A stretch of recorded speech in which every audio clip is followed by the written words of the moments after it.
Hi friends, ಎಲ್ರಿಗೂ ನಮಸ್ಕಾರ. Welcome back to my channel. ನಾನು ಮಾಣಿಕ್ಯ. ಇವತ್ತು ಶಂಕರಪೋಳಿಲಿ ಸ್ವೀಟ್ ಶಂಕರಪೋಳಿ ಮತ್ತು ಖಾರ ಶಂಕರಪೋಳಿ ಎರಡನ್ನೂ ಹೇಳ್ಕೊಡ್ತಾ ಇದ್ದೀನಿ. ಬನ್ನಿ ನೋಡ್ಕೊಬರೋಣ ಹೇಗೆ ಮಾಡೋದಂತ. ಮತ್ತು ಫ್ರೆಂಡ್, ಯಾರು ನನ್ನ ಚಾನಲ್ಗೆ ಸಬ್ಸ್ಕ್ರೈಬ್ ಆಗಿಲ್ಲ ದಯವಿಟ್ಟು ಸಬ್ಸ್ಕ್ರೈಬ್ ಮಾಡ್ಕೊಳ್ಳಿ. ನೋಡಿ, ಖಾರ ಶಂಕರಪೋಳಿಗೆ ಅಡುಗೆ ಎಣ್ಣೆ ಮತ್ತು ಮೈದಾ 1/4 kg ತಗೊಂಡಿದ್ದೀನಿ. ಚಿರೋಟಿ ರವೆ ಸ್ವಲ್ಪ, ಉಪ್ಪು ರುಚಿಗೆ ತಕ್ಕಷ್ಟು, ಜೀರಿಗೆ, ಕೊತ್ತಂಬರಿ ಸೊಪ್ಪು ಮತ್ತು ಒಣಮೆಣ್ಸಿನ್ಕಾಯಿ ಪೌಡ್ರು. ಒಣಮೆಣ್ಸಿನ್ಕಾಯಿನ ನಾನು ಸ್ವಲ್ಪ ಫ್ರೈ ಮಾಡಿ ಪೌಡ್ರ್ ಮಾಡ್ಕೊಂಡಿದ್ದೀನಿ. ಇದಿಷ್ಟು ಶಂಕರಪೋಳಿಗೆ ಬೇಕಾಗಿರೋವಂಥ ಸಾಮಾನುಗಳು. ಮತ್ತು ಇದು ಸ್ವೀಟ್ ಶಂಕರಪೋಳಿಗೆ ಬೇಕಾಗಿರೋವಂಥ ಸಾಮಾನುಗಳು: ಅಡುಗೆ ಎಣ್ಣೆ ಮತ್ತು ಮೈದಾ 1/4 kg ತಗೊಂಡಿದ್ದೀನಿ, ಚಿರೋಟಿ ರವೆ, ಸಕ್ಕರೆ ಪುಡಿ, ಏಲಕ್ಕಿ ಪುಡಿ ಮತ್ತು ಡಾಲ್ಡಾ ತುಪ್ಪ ತಗೊಂಡಿದ್ದೀನಿ, ನೀರು ಮಿಕ್ಸ್ ಮಾಡೋದಕ್ಕೆ. ಇದಿಷ್ಟು ಸ್ವೀಟ್ ಶಂಕರಪೋಳಿಗೆ ಬೇಕಾಗಿರೋವಂಥ ಸಾಮಾನುಗಳು. ನೋಡಿ, ನಾನು ಸ್ವೀಟ್ ಶಂಕರಪೋಳಿಗೆ ಮಿಕ್ಸ್ ಮಾಡ್ಕೋತಾ ಇದ್ದೀನಿ. ಇವಾಗ ನೋಡಿ, ಮೊದಲಿಗೆ ಮೈದಾ ಹಾಕೋಬೇಕು. ನಾನು ಮೈದಾ ಹಾಕೋತಾ ಇದ್ದೀನಿ. ಮೈದಾ ಪೂರ್ತಿ ಹಾಕೋಬೇಕು. ನಾನು ಪೂರ್ತಿ ಹಾಕೋತಾ ಇದ್ದೀನಿ. ನೋಡಿ, 1/4 kg ಮೈದಾ ಇದ್ದರೆ ಚಿರೋಟಿ ರವೆ ಒಂದು 2 ಟೇಬಲ್ ಸ್ಪೂನ್ ಆದರೆ ಸಾಕು, ಜಾಸ್ತಿ ಏನು ಬೇಡ. ನಾವು ಚಿರೋಟಿ ರವೆ ಬೇಕು ಅಂದ್ರೂ ಹಾಕೋಬೋದು, ಇಲ್ಲ ಅಂದ್ರೂ ಸ್ಕಿಪ್ ಮಾಡ್ಬೋದು. ಇವಾಗ ಏಲಕ್ಕಿ ಪುಡಿ ಹಾಕ್ತಾಯಿದ್ದೀನಿ. ನಾನು 2 ಏಲಕ್ಕಿ ಕಾಯಿನ ಪುಡಿ ಮಾಡ್ಕೊಂಡಿದ್ದೆ.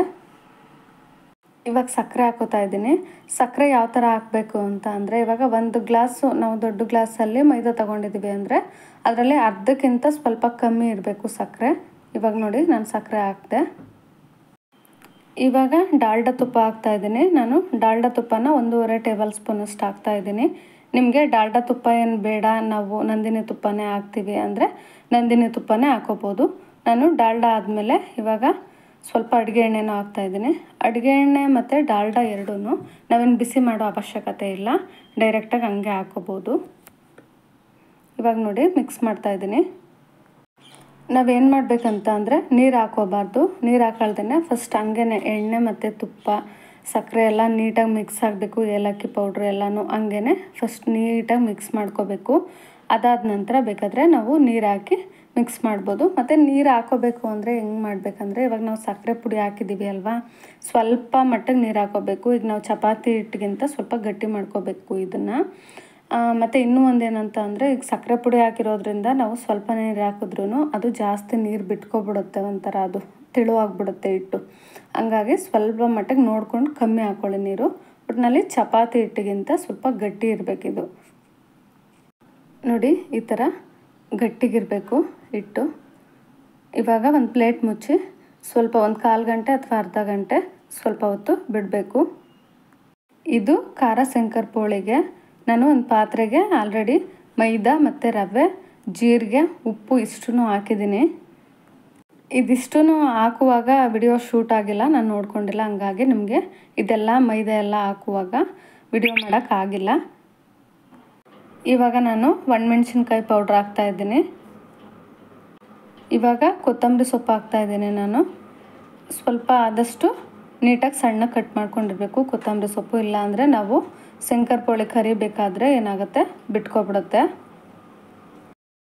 ಇವಾಗ ಡಾಲ್ಡಾ ಹಾಕ್ತಾಯಿದ್ದೀನಿ. ಸೇಮ್ ಇದಕ್ಕೂ ಅಷ್ಟೇ, ನಾವು ಎಣ್ಣೆ ಮತ್ತು ತುಪ್ಪ ಎರಡೂ ಬಿಸಿ ಮಾಡ್ಕೊಳ್ಳೋ ಅವಶ್ಯಕತೆ ಇಲ್ಲ. ಇದಕ್ಕೂ ಅಷ್ಟೇ ಡಾಲ್ಡಾ ನಾನು 1.5 ಟೇಬಲ್ ಸ್ಪೂನಷ್ಟು ಹಾಕ್ತಾಯಿದ್ದೀನಿ. ಸೇಮ್ ಅದಕ್ಕೆ ಎಷ್ಟು ತೊಗೊಂಡಿದ್ದೆ 1/4 kg ಮೈದಾ, ಇದಕ್ಕೂ ಅಷ್ಟೇ ನಾನು ತೊಗೊಂಡಿರೋದು. ಇದಕ್ಕೂ ಅಷ್ಟೇ ಫಸ್ಟ್ ನೀರು ಹಾಕೊಳ್ಳೋದೇನು ಬೇಡ, ಹಂಗೆ ಮಿಕ್ಸ್ ಮಾಡ್ಕೋತಾ ಇದ್ದೀನಿ ನಾನು. ಹಂಗೆ ಮಿಕ್ಸ್ ಮಾಡ್ಕೊಂಡಾದ್ಮೇಲೆ ನೀರು ಎಷ್ಟು ಬೇಕೋ ಅಷ್ಟನ್ನು ಹಾಕೊಂಡು ಕಲಿಸ್ಕೋಬೇಕು. ಮತ್ತು ಇನ್ನೂ ಒಂದೇನೆಂದರೆ, ಈ ಹಿಟ್ಟು ಅಷ್ಟೇ ಗಟ್ಟಿ ಇರಬೇಕು. ಈಗ ಚಪಾತಿ ಹಿಟ್ಟು ನಾವು ಕಲಿಸ್ತೀವಲ್ವ, ಅದಕ್ಕಿಂತ ಸ್ವಲ್ಪ ಆದಷ್ಟು ಗಟ್ಟಿ ಇರಬೇಕು. ಅಂದರೆ ಚಪಾತಿ ಹಿಟ್ಟು ನಾರ್ಮಲಾಗಿ ಕಲಿಸ್ತೀವಲ್ವ, ಅದಕ್ಕಿಂತ ಸ್ವಲ್ಪ ಗಟ್ಟಿ ಇದ್ದರೆ ಸಾಕು. ಇವಾಗ ಸ್ವಲ್ಪ ಅಡುಗೆ ಎಣ್ಣೆ ಹಾಕ್ತಾಯಿದ್ದೀನಿ. ಅಡುಗೆ ಎಣ್ಣೆ ಹಾಕ್ಕೊಂಡು ನೀಟಾಗಿ ಇವಾಗ ಸ್ವಲ್ಪ ನೀರು ಹಾಕ್ಕೊಂಡು ಜೊತೆಗೆ ಮಿಕ್ಸ್ ಮಾಡ್ಕೋಬೇಕು. ಇವಾಗ ಅಡುಗೆ ಎಣ್ಣೆ ಸ್ವಲ್ಪ ಹಾಕ್ಕೊಂಡು ಮಿಕ್ಸ್ ಮಾಡ್ತಾಯಿದ್ದೀನಿ. ಲಾಸ್ಟಲ್ಲಿ ಸ್ವಲ್ಪ ಮೇಲೆಲ್ಲ ನೀಟಾಗಿ ಎಣ್ಣೆ ಸ್ಪ್ರೆಡ್ ಮಾಡಿಟ್ರೆ ಸ್ವಲ್ಪ ನೀಟಾಗಿ ನಾಂದುತ್ತೆ ಹಿಟ್ಟು. ಹಾಗಾಗಿ ಇವಾಗ ಈ ಹಿಟ್ಟನ್ನು ಅಷ್ಟೇ ಸ್ವಲ್ಪ ಒಂದು ಅರ್ಧ ಗಂಟೆ ಅಷ್ಟು ಸ್ವಲ್ಪ ಹೊತ್ತು ಬಿಡಬೇಕು. ಇವಾಗ ನಾನು ಇದೆರಡು ಹಿಟ್ಟನ್ನು ಅರ್ಧ ಗಂಟೆ ನೆನೆಸಿಟ್ಟಿದ್ದೆ. ಇವಾಗ ಹಾಕಿದ್ದೆ. ನೋಡಿ, ಇಷ್ಟು ಗಟ್ಟಿಗೆ ಬಂದಿದೆ ಅಂತ ಹಿಟ್ಟು. ಇವಾಗ ನಾನು ಸ್ವೀಟ್ ಶಂಕರಪೋಳಿಗೆ ಹಿಟ್ಟನ್ನು ಲಟ್ಟಿಸ್ಕೊತಾ ಇದ್ದೀನಿ. ಸ್ವಲ್ಪ ಮೈದಾ ಹಾಕ್ಕೊಂಡು ಯಾವ ಥರ ಅಂತ ಅಂದರೆ ಚಪಾತಿಗಿಂತ ಸ್ವಲ್ಪ 3ರಷ್ಟು ಮಂದ ಇರಬೇಕು. ಇದು ಆದಷ್ಟು ಮಂದ ಇದ್ರೇ ಸರಿ, ತೆಳು ಆಗಿಬಿಟ್ರೆ ಚೆನ್ನಾಗಿ ಬರಲ್ಲ. ಇವಾಗ ಹಿಟ್ಟನ್ನ ಲಟ್ಟಿಸ್ತಾ ನನಗೆ ಗೊತ್ತಿರೋ ಅಂಥದ್ದೊಂದು ಟಿಪ್ಸ್ ಹೇಳ್ತೀನಿ. ಏನು ಅಂತ ಅಂದರೆ, ಇವಾಗ ನಾವು ದೋಸೆ ಮಾಡ್ತಾಯಿರ್ತೀವಿ. ದೋಸೆ ಮಾಡುವಾಗ ದೋಸೆ ನೀಟಾಗಿ ಬರಲ್ಲ, ಕಚ್ಕೊಂಡ್ಬಿಟ್ಟಿರುತ್ತೆ. ಅದು ನೀಟಾಗಿ ಎದ್ದೇಳಬೇಕಂತ ಅಂದರೆ ಏನು ಮಾಡಬೇಕು, ನಾವು ಕಾದಿರೋ ತವಕ್ಕೆ ಒಂದು ಸ್ವಲ್ಪ ಎಣ್ಣೆ ಹಾಕ್ಬಿಟ್ಟು ಒಂದು 1/4 ಟೇಬಲ್ ಸ್ಪೂನಷ್ಟು ಎಣ್ಣೆ ಹಾಕಿ ಅರ್ಧ ಈರುಳ್ಳಿ ಕಟ್ ಮಾಡಿ ಆ ಈರುಳ್ಳಿನ ಉಜ್ಜಬೇಕು ತವಕ್ಕೆ. ಉಜ್ಜಿಬಿಟ್ಟು ಆಮೇಲೆ ದೋಸೆ ಹಾಕಿದ್ರೆ ನೀಟಾಗಿ ದೋಸೆ ಎದ್ದೇಳುತ್ತೆ. ನೋಡಿ, ಇಷ್ಟು ಮಂದಕ್ಕೆ ಒತ್ಕೋಬೇಕು. ಇವಾಗ ನಾನು ಚಾಕುಲಿ ಕಟ್ ಮಾಡ್ತಾಯಿದ್ದೀನಿ. ಇವಾಗ ಸೇಮ್ ಬರ್ಫಿ ಶೇಪಲ್ಲಿ ಕಟ್ ಮಾಡ್ಕೋಬೇಕು. ನೋಡಿ, ಈ ಥರ.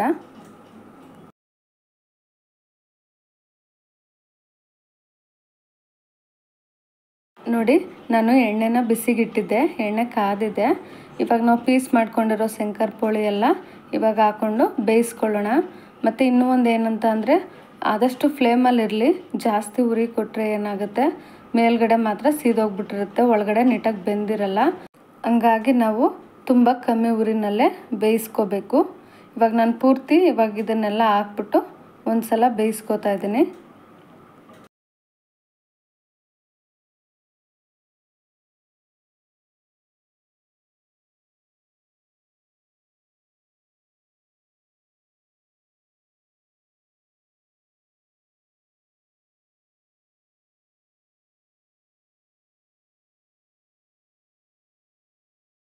ಇವಾಗ ಇನ್ನೊಂದು ಸ್ವಲ್ಪ ಹಿಟ್ಟಿತ್ತಲ್ಲ, ಅದನ್ನು ಸಹ ಇವಾಗ ಬೇಯಿಸ್ಕೊತಾ ಇದ್ದೀನಿ ನಾನು.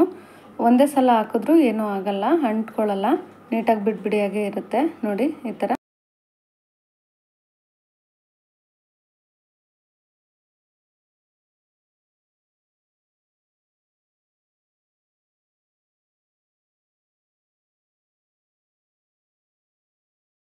ಇವಾಗ ನಾನು ಸ್ವೀಟ್ ಶಂಕರಪೋಳಿ ಬೇಯ್ತಾ ಇದೆ. ಅದು ಬೇಯೋ ಅಷ್ಟರಲ್ಲಿ ಇವಾಗ ಖಾರ ಶಂಕರಪೋಳಿ ಇಟ್ಟಿರುತ್ತಲ್ವ, ಇದನ್ನು ಸೇಮ್ ಅದೇ ಥರನೇ ಒತ್ಕೋಬೇಕು. ಅಷ್ಟೇ ಮಂದ ಇರಬೇಕು ಈ ಹಿಟ್ಟು ಅಷ್ಟೇ. ಮತ್ತು ಇದೇ ಹಿಟ್ಟು ಸೇಮ್ ಇವಾಗ ಏನು ಕಲಸಿದ್ದೀನಿ ನಾನು ಖಾರ ಶಂಕರಪೋಳಿಗೆ, ಇದೇ ಹಿಟ್ಟಲ್ಲಿ ಇವಾಗ ನಾವು ಹಪ್ಳ ಲಟ್ಸೋದಕ್ಕೆ ಎಷ್ಟು ಸಣ್ಣ ಸಣ್ಣ ಸೈಜ್ ಉಂಡೆ ಮಾಡ್ಕೋತೀವಿ, ಅದೇ ಥರ ಉಂಡೆ ಮಾಡಿಕೊಂಡು ತುಂಬ ತೆಳುಗೆ ಒತ್ಕೋಬೇಕು. ಹಪ್ಳ ಥರ ಒತ್ಕೊಂಡು ಅಲ್ಲೇ ಡೈರೆಕ್ಟಾಗಿ ನಾವು ಎಣ್ಣೆಲೆ ಕರೆದು ನೀಟಾಗಿ ಹಪ್ಳ ದಿಢೀರಂತ ಮಸಾಲೆ ಹಪ್ಳ ಮಾಡ್ಕೋಬೋದು ಇದರಲ್ಲೇ. ಮತ್ತು ಕರಿಬೇವು ಮತ್ತು ಎಳ್ಳು ಎರಡೂ ಹಾಕ್ಕೊಂಡು ಮಿಕ್ಸ್ ಮಾಡಿಕೊಂಡ್ರೆ ಈ ಹಿಟ್ಟಿಗೆ ಇನ್ನೂ ಟೇಸ್ಟಾಗಿರುತ್ತೆ ಹಪ್ಳ. ಇವಾಗ ಲಟ್ಸಾಗಿದೆ. ಇವಾಗ ಏನು ಅಂತ ಅಂದರೆ ಕಟ್ ಮಾಡ್ಕೋಬೇಕು. ನಾನು ಇವಾಗ ಅದನ್ನು ಬರ್ಫಿ ಶೇಪಲ್ಲಿ ಕಟ್ ಮಾಡ್ಕೊಂಡಿದ್ದೆ, ಇದನ್ನು ಸ್ಟ್ರೈಟಾಗಿ ಹಂಗೇ ಕಟ್ ಮಾಡಿ ನೆಕ್ಸ್ಟ್ ಇನ್ನೊಂದು ಸಲ ಕಟ್ ಮಾಡುವಾಗ ಬಾಕ್ಸ್ ಶೇಪಲ್ಲಿ ಕಟ್ ಮಾಡ್ತಾಯಿದ್ದೀನಿ. ಇವಾಗ ಖಾರ ಶಂಕರಪೋಳಿನೂ ಅಷ್ಟೇ, ಜಾಸ್ತಿ ಉರಿ ಕೊಟ್ಕೊಂಡು ಬೇಯಿಸ್ಕೋಬಾರ್ದು, ಕಮ್ಮಿ ಉರಿಲಿ ಆದಷ್ಟು ಬೇಯಿಸ್ಕೋಬೇಕು. ನೋಡಿ, ಈ ಥರ ಸ್ಟ್ರೈಟಾಗಿ ಬಾಕ್ಸ್ ಥರ ಕಟ್ ಮಾಡ್ತಾಯಿದ್ದೀನಿ ನಾನು.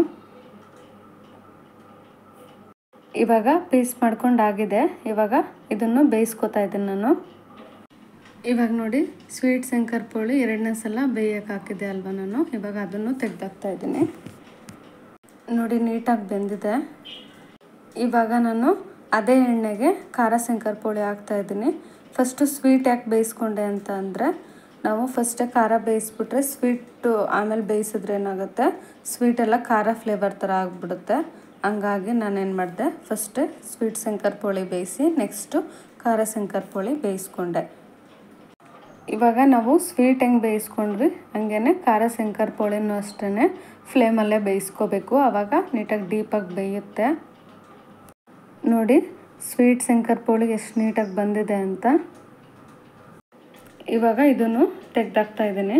ನೋಡಿ, ಎಷ್ಟು ನೀಟಾಗಿ ಬಂದಿದೆ ಅಂತ. ಇವಾಗ ನಾನು ಸ್ಟವ್ ಆಫ್ ಮಾಡ್ಕೋತಾ ಇದ್ದೀನಿ. ಇವಾಗ ಸ್ವೀಟು ಮತ್ತು ಖಾರ ಶಂಕರಪೋಳಿ ಎರಡೂ ರೆಡಿ ಆಗಿದೆ. ಇವಾಗ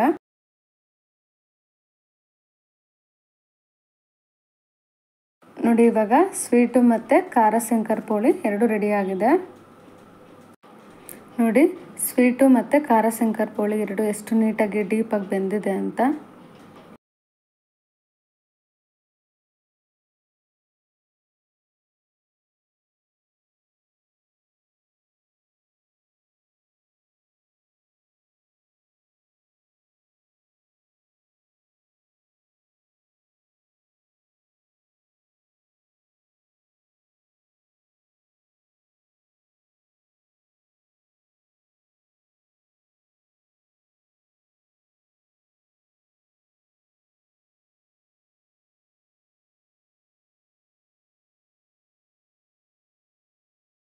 ಇಷ್ಟೊತ್ತವರೆಗೂ ನೀವೆಲ್ಲರೂ ನನ್ನ ವಿಡಿಯೋ ನೋಡಿದ್ದಕ್ಕೆ ತುಂಬ ಧನ್ಯವಾದಗಳು. ನಾನು ಸ್ವೀಟು ಮತ್ತು ಖಾರ ಶಂಕರಪೋಳಿ ಹೇಳ್ಕೊಟ್ರದ್ದು ನಿಮಗೆಲ್ಲ ಇಷ್ಟ ಆಗಿದೆ ಅಂತ ತಿಳ್ಕೊಂಡಿದ್ದೀನಿ. ದಯವಿಟ್ಟು ನಿಮಗೆಲ್ಲರಿಗೂ ಇಷ್ಟ ಆಗಿದ್ರೆ ಇದು ನನ್ನ ಚಾನಲ್ಗೆ ಸಬ್ಸ್ಕ್ರೈಬ್ ಆಗಿ ಲೈಕ್ ಕೊಡಿ. ಧನ್ಯವಾದಗಳು ಫ್ರೆಂಡ್. ನೆಕ್ಸ್ಟ್ ವಿಡಿಯೋದಲ್ಲಿ ಸಿಗೋಣ. ಬಾಯ್.